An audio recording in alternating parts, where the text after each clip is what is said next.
On a hot morning in August 1986, Larkspur County's tomato fields began shedding white dust into the air. It was not dust. It was whiteflies. By Labor Day, the biggest growers in the county were spraying and losing at the same time. Leaves curled, fruit stopped sizing. Plants that had looked strong in July turned silver, then yellow, then useless. Only one farm kept producing. And it belonged to the woman everyone had laughed at in April for planting flowers where tomatoes were supposed to be. Her name was Miriam Vale. She was 68 years old, 5 feet tall in boots, narrow through the shoulders, and weathered in the way old farm women get when they have spent most of their lives outside, and none of those years trying to look soft. Her gray hair was usually tucked under a faded blue kerchief. Her hands were brown from sun and soil, with nails that never stayed clean, no matter how hard she scrubbed them. She farmed 38 acres at the south end of River Road, mostly tomatoes, a little okra, and whatever beans she could fit into the odd spaces machinery hated. Her truck was a rusted 1969 Chevy, with a starter that only worked if she tapped it twice with the handle of a wrench. Her irrigation pump coughed before it ran. Her packing shed leaned to the east. Everything on her place looked like it had survived by refusing to be embarrassed. That spring, while the other tomato growers were transplanting clean, straight rows under plastic mulch, Miriam did something nobody in Larkspur County had seen in a commercial tomato field. She planted flowers. Not a garden patch beside the house, not a polite strip near the mailbox. She planted thick bands of sweet alyssum, buckwheat, dill, and fennel around the entire edge of her tomato acreage. She pressed seeds by hand where the planter would not go. She widened corners. She filled the ditch bank. She planted the ugly gaps between the road fence and the first tomato row. By the second week of April, her field looked wrong. Everywhere else, tomato farms showed discipline. Black plastic, straight stakes, clean drive rows, fertilizer tanks, sprayers ready behind sheds. Miriam's place looked like someone had let a roadside meadow invade a cash crop. Cal Briggs was the first to stop. Cal farmed 200 acres across the road, and he had spent the winter telling anyone who would listen that tomatoes were no longer a crop for sentimental people.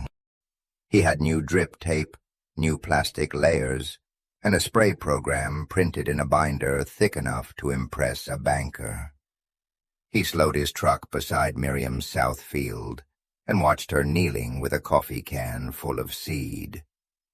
"Miriam, you lose a bet?" She did not look up. "Planting." "I can see that. Planting what?" "Food." Cal glanced at the tomato rows behind her. "For who?" "For the insects I want."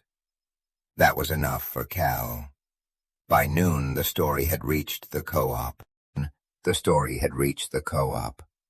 By Friday, it was at Miller's Grill, where growers sat under a ceiling fan that sounded like it had a loose bolt, and judged one another's decisions like church elders judging sin. Miriam Vale was planting bug food.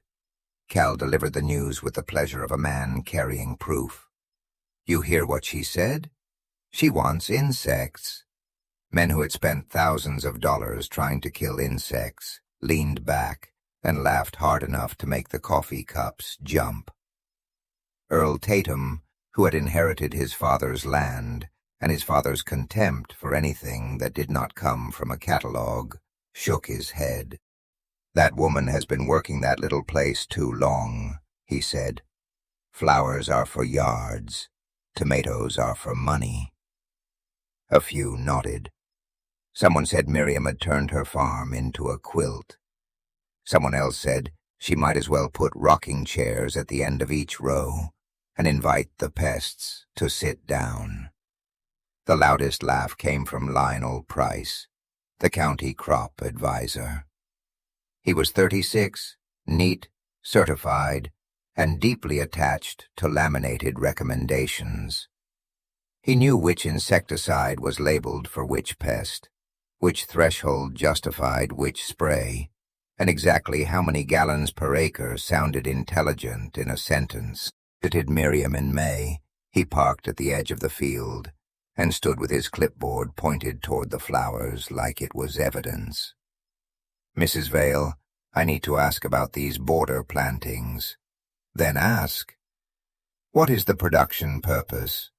"Insect habitat." Lionel wrote something down. "For beneficial insects?" "That is the idea." He gave the small, patient smile of a man trying not to offend an older person. "The problem is scale. A few flowering strips might be fine for a garden, but whitefly pressure is expected to be high this season. If it comes in heavy, this will not hold a commercial block." Miriam looked at the rows of tiny blooms just starting to open. "It has to be here before the pressure." Lionel tapped his pen against the clipboard. "Current recommendations are monitoring, threshold-based chemical application, and rapid response. You do not want to give pests a refuge. I am not planting for pests." Mrs. Vale, with respect, insects do not read signs." "No," Miriam said, "but some of them eat the ones that ruin tomatoes." Lionel did not argue long. There are people who can be corrected, and people who can only be recorded as a future example. He recorded Miriam as the second kind. What he did not know was that Miriam had not invented any of this in her old age. She had carried it for 27 years. In 1959, Miriam had been 41 and newly widowed. Her husband had died in a road accident during harvest, leaving her with 3 children, 21 acres under debt, and a town full of people quietly waiting to see which man would take over the farm. No man did. Miriam took over. That summer, a woman named Teresa Delgado lived 2 miles west of River Road, in a whitewashed tenant house behind an abandoned peach-packing shed. Teresa was 73, nearly blind in one eye, and had grown vegetables on scraps of rented ground since before most of the county's young farmers were born.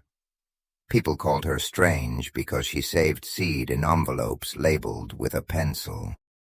They called her old-fashioned because she planted flowers in vegetable rows.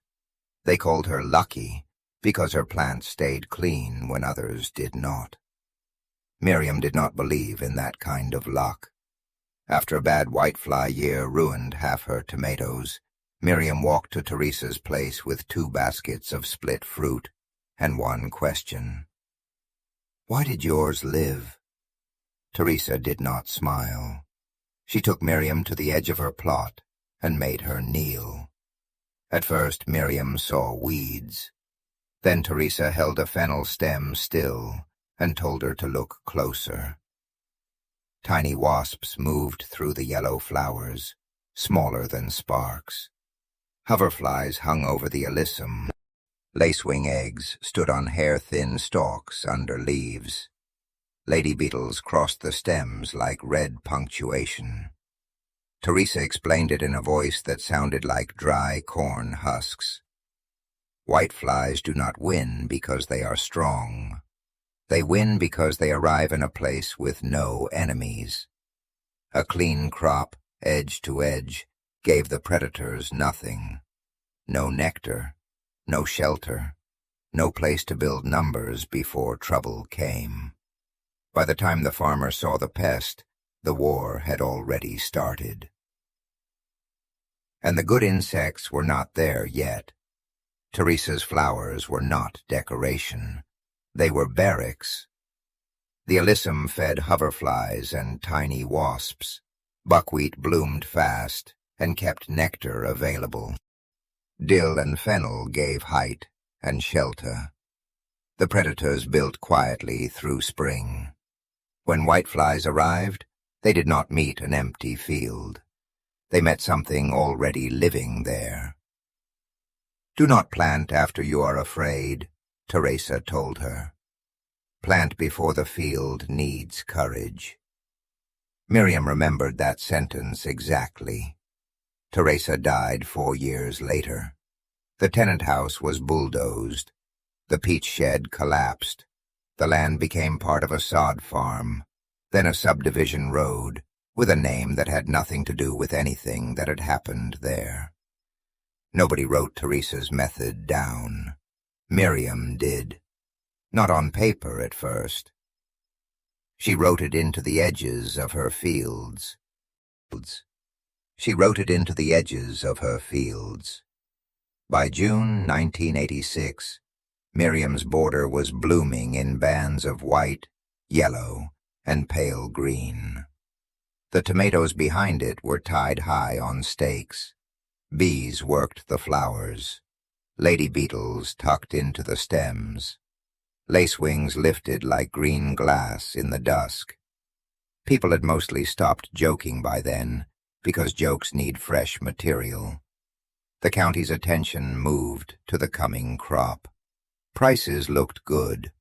The weather had been hot but workable.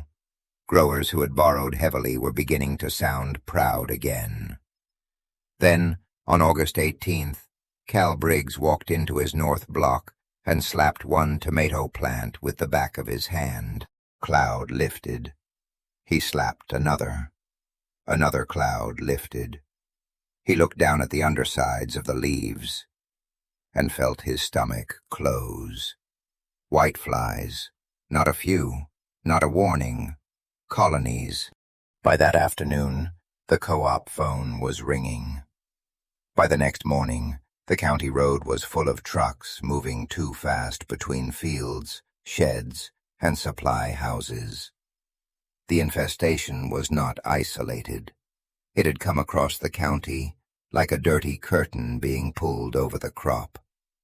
Whiteflies clustered under the leaves and sucked plant sap until the plants weakened. They left sticky honeydew behind. Sooty mold followed. Leaves lost color. Fruit ripening slowed. The plants did not collapse all at once. They lost the will to finish. That was worse, somehow. A dead plant tells the truth quickly. A dying tomato field keeps making promises it cannot keep. Meeting in the co-op warehouse on Thursday evening. 26 growers stood between pallets of fertilizer and shelves of spray nozzles, all smelling faintly of diesel, sweat, and bad sleep. Lionel explained the response program. Spray immediately. Rotate chemistry. Watch intervals. Avoid residue violations. Monitor reinfestation. Do not exceed label limits. Cal raised his hand and asked what everyone wanted to ask. What if they come back before the interval clears? Lionel looked down at his notes. Then you monitor and wait for the next legal application window. Earl Tatum said, Wait? Lionel's face tightened, telling you what the label allows. The room went quiet, because every man in it understood what that meant. The whiteflies could reproduce faster than the farmers could legally and safely hit them. Spray too little, and the crop kept failing. Spray too often, and the fruit became a different problem. Spray hard enough and you killed nearly everything on the plant, including the insects that might have helped you, if there had been any left. By Saturday, Cal had lost more than a quarter of his marketable crop. Earl was worse. The new spray rigs were moving almost constantly, their booms out like metal wings, but the fields still looked sick. Then Cal drove past Miriam Vale's place. He almost did not slow down. Pride has momentum, but the color made him touch the brake. Miriam's tomato rows were still dark green, not perfect, not magical. Real fields are never magical. But the plants were alive, standing, producing, holding their leaves, setting fruit in rows that looked insultingly normal against the damage around them. The border was not tidy anymore. It had grown thick and waist-high in places, a rough flowering wall around the crop. And it moved. Cal sat in the truck, staring. The flowers trembled with life. Lady beetles climbed through the alyssum. Lacewings flickered under fennel fronds. Hoverflies held their place in the air like tiny helicopters. Minute wasps moved too small for Cal to name, but not too small to matter. He got out and walked to the fence. Miriam saw him from the packing shed and came over wiping her hands on a feed sack towel. "You checking damage?" she asked. Cal kept his eyes on the field. "I already checked mine." "And?" He swallowed. "Bad." Miriam nodded once. Cal pointed toward her tomatoes. "How bad are yours?" "Some pressure on the west corner. Nothing spreading." "That is not possible." "It is happening anyway." He looked at the flowers. "It is happening anyway." He looked at the flowers. "The bugs in there?" "The ones I wanted," she said. Cal shook his head slowly, like a man trying to loosen a thought that had gotten stuck. "You knew this would come?" "I knew it could. Whitefly years always come around." "How long have you been doing this?" "Since 1960. Cal turned to her then. 26 years? 27 if you count the year I learned too late. He did not ask who taught her, not right away. He was still looking at the border, at the piece of the story he had been laughing at for 4 months, because he had mistaken it for decoration. By Monday, trucks were stopping on River Road, 1 or 2, then 6. Then enough that Miriam had to tell people not to block the lane, because the tomato truck needed room to turn. Lionel Price arrived that afternoon with his clipboard. He stood at the fence for almost 10 minutes before he wrote anything. Miriam let him stand. Some lessons need to walk up on their own legs. Finally, he came to the gate. "Mrs. Vale," he said, and his voice had lost its classroom smoothness. "Would you be willing to show me exactly what you planted?" She looked at him. "Do you want to know what I planted, or do you want to know why it worked?" He looked at the green tomato rows behind her. "Both." Miriam opened the gate slowly. She showed him the alyssum first, the low white bloom that stayed busy with hoverflies. She showed him buckwheat, fast to flower, useful before the heat took it hard. She showed dill and fennel, the taller stems where lacewings and tiny wasps moved in shade. Then she turned over leaves. Lionel leaned close and saw whitefly nymphs that had darkened where parasitoids had found them. He saw lacewing larvae under leaf veins.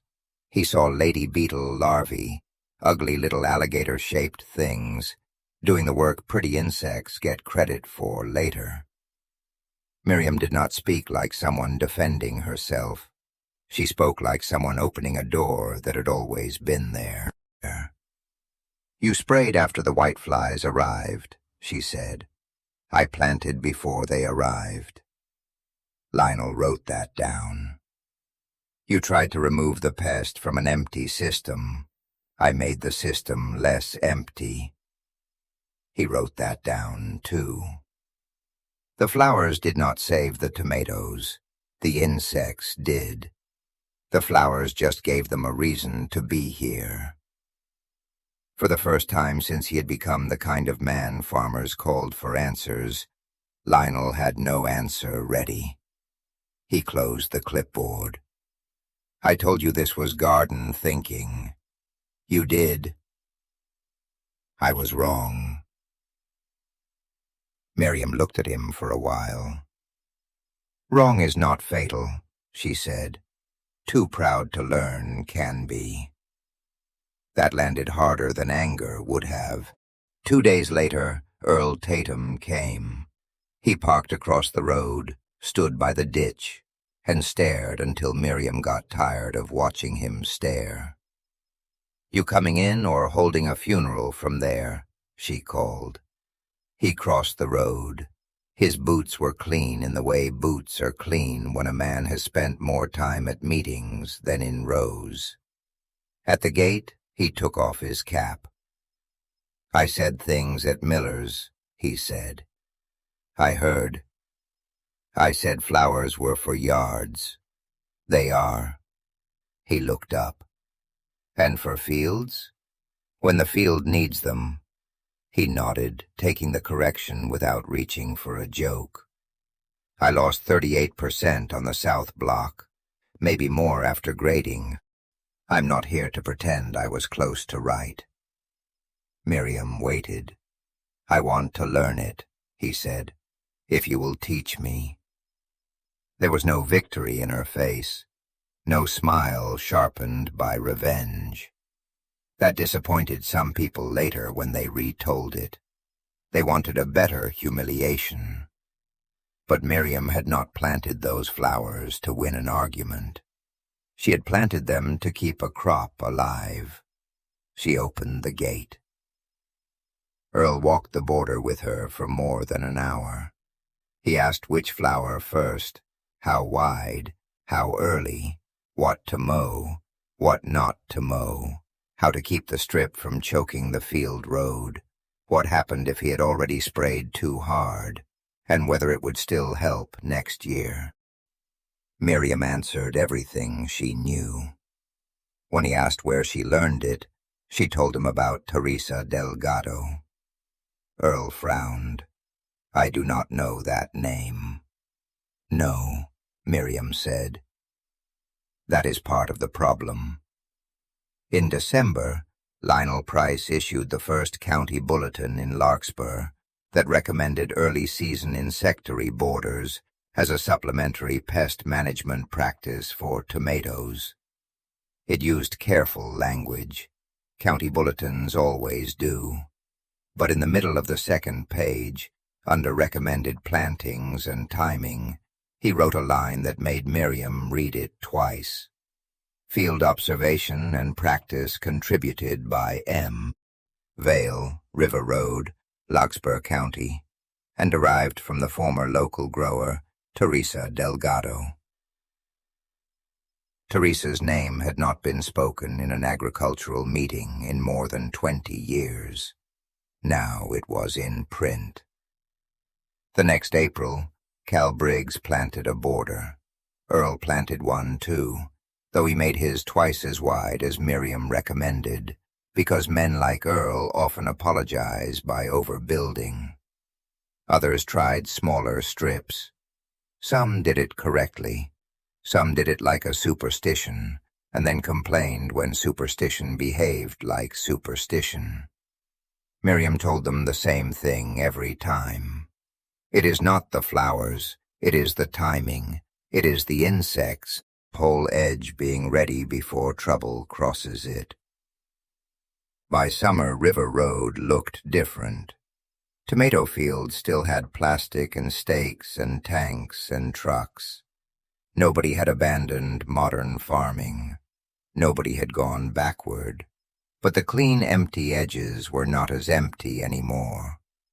There were lines of white alyssum and yellow dill flowers where bare dirt used to be. There were buckwheat patches humming at the corners. There were growers who had once laughed, now crouching at the edge of their own fields, learning to see life too small to flatter them. Miriam kept farming her 38 acres. Her Chevy still needed the wrench.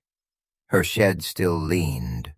Her pump still coughed before it ran. And every spring, before the county decided whether the year would be kind or cruel, she planted the borders first. Because the point had never been flowers. The point was that a field cannot call for help from life it never made room for. And by the time the white cloud rises, it is too late to start building an army.